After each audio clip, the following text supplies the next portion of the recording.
masih bersama saya, Devita Ella Zuarni dengan NIM 1107620277. Di sini saya akan menjelaskan tugas infografis saya di mata kuliah pengembangan kurikulum sekolah dasar yang diampu oleh Bapak Dr. Otip Satibi Hidayat, MPD. Hari ini kita akan membahas mengenai tujuan pendidikan dan program kerja kurikulum tahun 1964. Berikut akan saya tampilkan slide yang akan kita bahas hari ini. Nah, kita akan membahas mengenai tujuan pendidikan kurikulum 1964. Yuk kita simak baik-baik. Cus! Oke teman-teman, di tujuan pendidikan kurikulum tahun 1964 ini sudah dijabarkan bahwa pendidikan Indonesia akan membentuk manusia Pancasila yang bertanggung jawab atas tercapainya tujuan-tujuan revolusi nasional. Sebagaimana sudah digariskan oleh pimpinan besar revolusi Bung Karno, sebagai dampak dari hal tersebut, maka untuk pendidikan sekolah dasar ini mempunyai maksud dan tujuan yang diarahkan untuk mendidik dan membentuk kebiasaan sesuai dengan sifat-sifat sosialis Indonesia. Nah, melalui tujuan ini, sifat yang terutama harus kita kembangkan ke anak-anak, yaitu seperti gotong royong, susila dan budi luhur, menghormati hak orang lain, kesopanan, hidup sehat, mengembangkan daya cipta, fantasi, keberanian berbicara, mengenal dan taat kepada peraturan yang berlaku, disiplin, menghargai waktu, hidup hemat, sederhana dan juga jujur.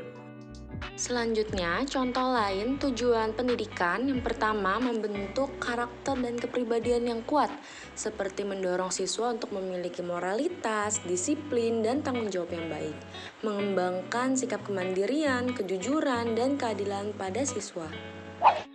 Yang kedua, mengembangkan pengetahuan umum, menyediakan pengetahuan yang luas dan umum di berbagai bidang ilmu, seperti ilmu pengetahuan alam, matematika, bahasa, seni, dan sejarah, dan juga memperluas wawasan dan pemahaman siswa terhadap dunia di sekitar mereka. Yang ketiga, membentuk keterampilan dan kemampuan praktis, mengembangkan keterampilan berpikir kritis, analitis, dan pemecahan masalah. Selain itu, mempersiapkan siswa untuk menghadapi tantangan dunia kerja dan kehidupan pada sehari-harinya. Terakhir, membangun rasa nasionalis dan kecintaan terhadap bangsa, seperti memupuk semangat nasionalis, cinta tanah air, dan kecintaan terhadap budaya bangsa. Mengembangkan rasa cinta dan kesetiaan terhadap negara, serta rasa tanggung jawab sebagai warga negara. Nah, kita lihat dari tujuan sekolah dasar yang kita harapkan di kurikulum ini, maka penekanannya adalah pada kesiapan mental anak, pemupukan budi luhur, dan memperluas pengalaman, pembentukan kebiasaan dan kecekatan yang diperlukan untuk anak dalam kehidupan sehari-harinya nanti. Itulah penjelasan mengenai tujuan dari rencana pendidikan tahun 1964. Selanjutnya kita akan membahas mengenai program kerja, yaitu kerangka dasar dan struktur kurikulum tahun 1964. Yuk kita simak. Oke, rencana pendidikan tahun 1964 melahirkan kurikulum 1964 yang menitik beratkan pada pengembangan daya cipta, rasa, karsa, karya, dan moral yang kemudian dikenal dengan istilah Pancawardhana. Pancawardhana itu apa sih teman-teman?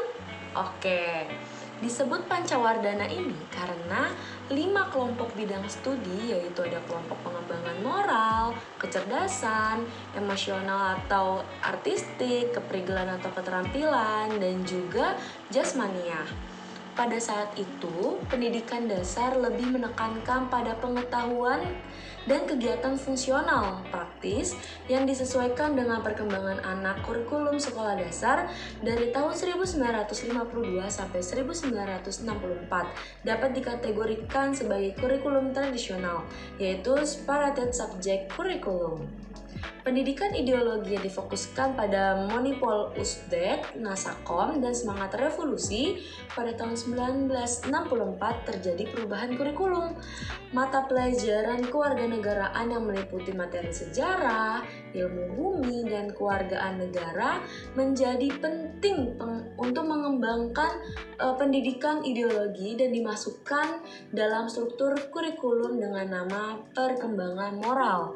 Selain itu, kurikulum 1964 ini mempunyai struktur rencana pendidikan yang masing-masing mempunyai karakteristik, yaitu ada 3. Yang pertama, mata pelajaran didasari oleh disiplin ilmu. Hal ini menekankan pada penguasaan pengetahuan daripada perkembangan anak. Yang kedua, menekankan kebutuhan dan minat anak. Kita sebagai pendidik tidak dapat menyusun rencana pendidikan sebelum mengetahui minat anak. Dan yang terakhir, ketiga, mementingkan bahan pembelajaran yang diajarkan. Perkembangan anak didik dan nilai-nilai yang ada di dalam masyarakat disesuaikan dengan filsafat dan dasar negara. Akhir sudah mengenai pemaparan dari infografis tentang tujuan pendidikan dan program kerja dari kurikulum tahun 1964. Terima kasih, sampai jumpa sobat-sobat histori. Wassalamualaikum warahmatullahi wabarakatuh. Bye-bye.